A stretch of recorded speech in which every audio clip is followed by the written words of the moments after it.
Folks, the U.S. economy is falling off a cliff without a parachute. The Berg of Bloom reported this morning that the Institute of Supply Management's gauge of factory activity is the lowest since May of 2020. And you look at the overall trend, we've dropped from just under 65 to 50 on the index in such a short amount of time. And for relevancy, if you look at the pre-pandemic regions, 2017 and 2018, we are now trending well below those areas and soon enough maybe dropping below 2019 levels.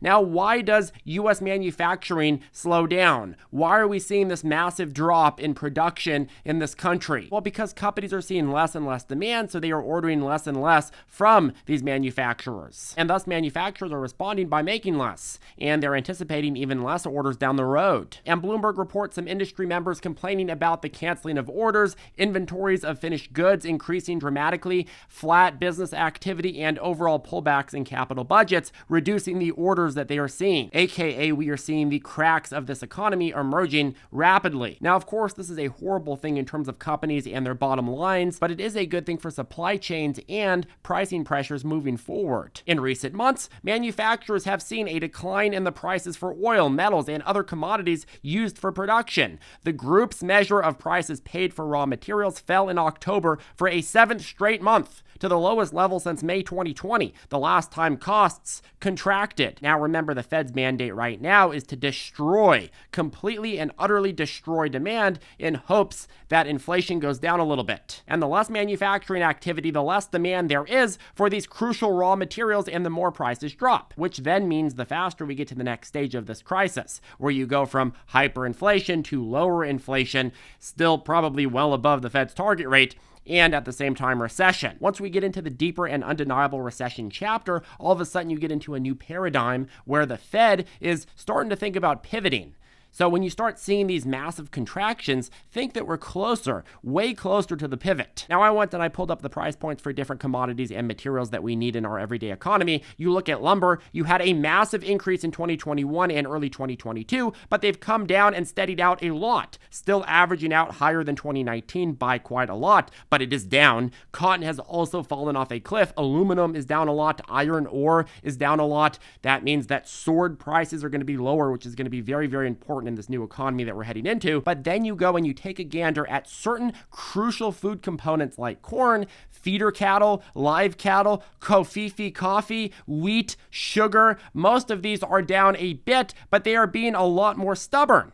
And the difference between food commodities versus materials like lumber is pretty obvious. The Fed doesn't have much of an impact on food commodities, whereas with lumber, it has a huge impact on it. It can destroy housing demand and thus destroy the incentive for builders to even build things, which means the overall lumber cost goes down. You can raise rates and destroy future demand for houses, but you'd have to force consumers to starve to bring down the demand on the food supply chain. Thus, the Fed at best has a very, very indirect impact on food prices. The Fed has to go and nuke 3 or 4 other areas of the economy for food prices to go down at all. One of the best ways to bring down the price of food is to bring down the price of energy, and the best way to bring down the price of energy is to nuke the entire manufacturing sector, which depends on energy and bids up the price, is to nuke overall economic activity, which is transported using energy, and hope and pray that those pricing decreases trickle over to the food segment. As we know, energy commodity prices set the price for fertilizers and of course set the price for transportation of food, which then gets baked into the final retail price that you pay at the grocery store. The other issue driving inflation right now is the presence of heightening labor costs. Because of the still tight job market, many employers are raising pay to attract and hold more workers, holding workers for longer even if they don't need them because they're worried that if they fire them and demand picks up 2-3 months from now, they won't be able to hire anybody with the same qualifications back. And job openings in September rose alongside wages, and economists are expecting October's report to show another advance forward in wages, which is not a good sign from a labor cost standpoint and suggests a lot more sticky inflation. The U.S. Employment Cost Index is rising at a 5% annual clip. And obviously we all want workers to do better and better and become more and more productive and make more and more money. But from the Fed's perspective, this is a massive, massive fail. If they don't see employees getting destroyed, they're not going to believe inflation is over, and they're going to continue trying to destroy them with rising borrowing costs. Pretty soon, borrowing costs are going to be so high that if you take out $1, you're going to have to pay $100 in yearly interest. And Biden's going to be like, come on, man, the economy's strong strong as hell.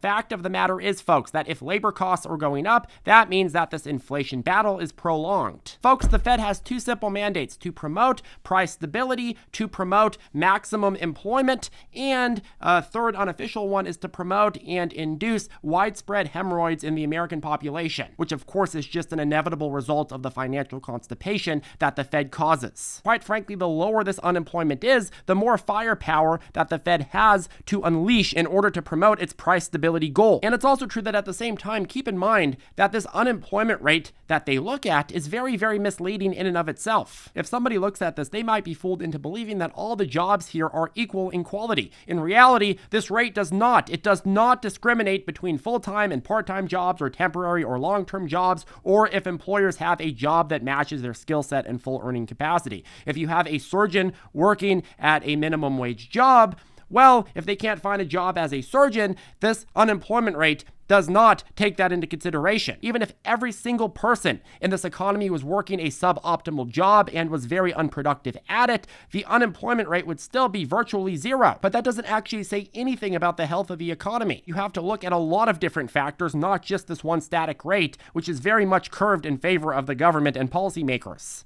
Which is a huge problem, because when policymakers at the Fed use this to gauge their decisions on how much they're going to raise rates or how healthy the economy is, well, all of a sudden, the data that they're relying on isn't even real. Another thing which the unemployment rate is famous for is that it doesn't include everyone who doesn't have a job, which means that the real unemployment rate is much higher just if you included the people that don't have a job. You'd think, oh, unemployment rate, that's the percentage of people that don't have a job. But a lot of those people that don't have a job aren't included. In labor participation in the US, the amount of people willing to work has been going down for decades and is still below pre-pandemic levels. A lot of that is the aging population and lower birth rates, but not all of it. After C-19, a lot of people left the workforce and they said, you know what, I'm never getting back to work, which means you still have all those people demanding on the overall supply chain, but you don't have them creating more economic output, any more supply. Meanwhile, you still have around 40% of households who will pay no federal income tax this year, and while this is down from 56% in 2021 and 60% in 2020, this is actually a pretty big deal.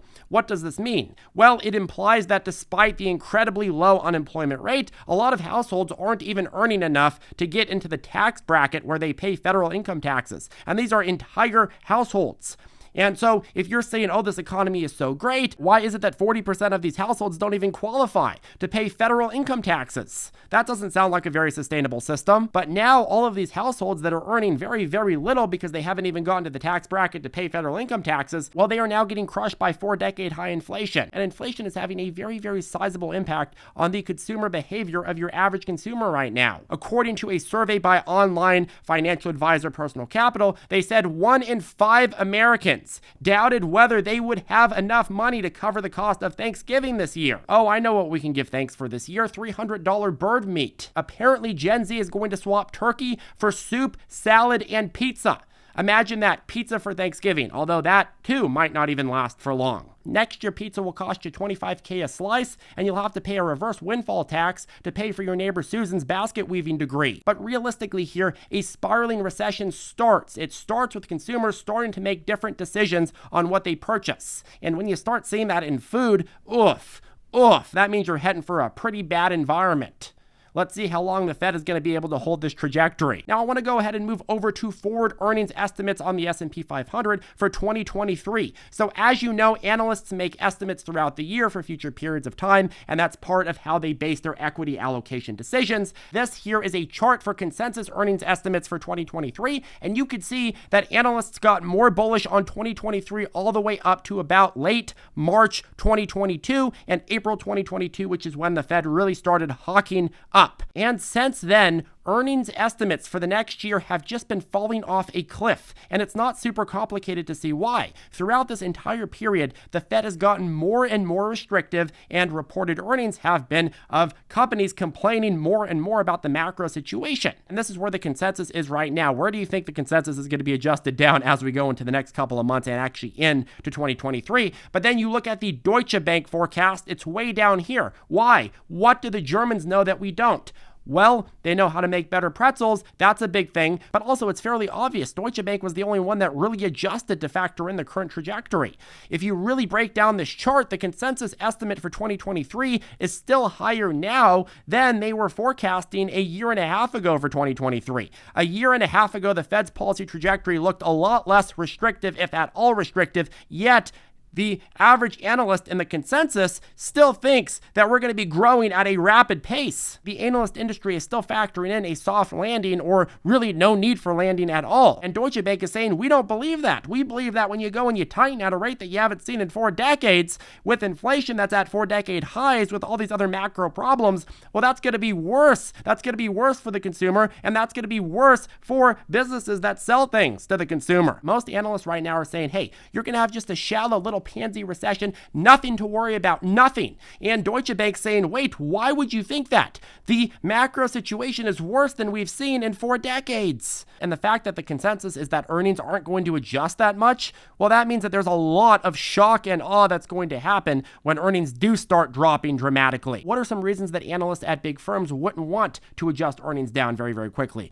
Well, because maybe their clients would rush to cash if they knew how bad things were going to be. Most of their clients, most of the big fund managers' clients, well, they're working like dogs in the economy and they're socking away a bunch of cash and giving it to these money managers that take 2-3%, sometimes 5%. So the fund managers have to give them a reason to say, hey, you need to stay invested. You need to stay with us. We got your back. Earnings are going to go down a little bit, but stay invested because in the long term, things are going to look up. They don't want their people to know. They don't want their people to know how bad it's going to get because then they would all cash out and they'd lose their fees. They lose their power in the market. If Wall Street firms were honest about the financial crisis that we are heading into, you would see the financial sector decimated overnight. People would withdraw like crazy. So analysts go and they respond by only lowering estimates at best when companies report earnings, and they lower just a little bit.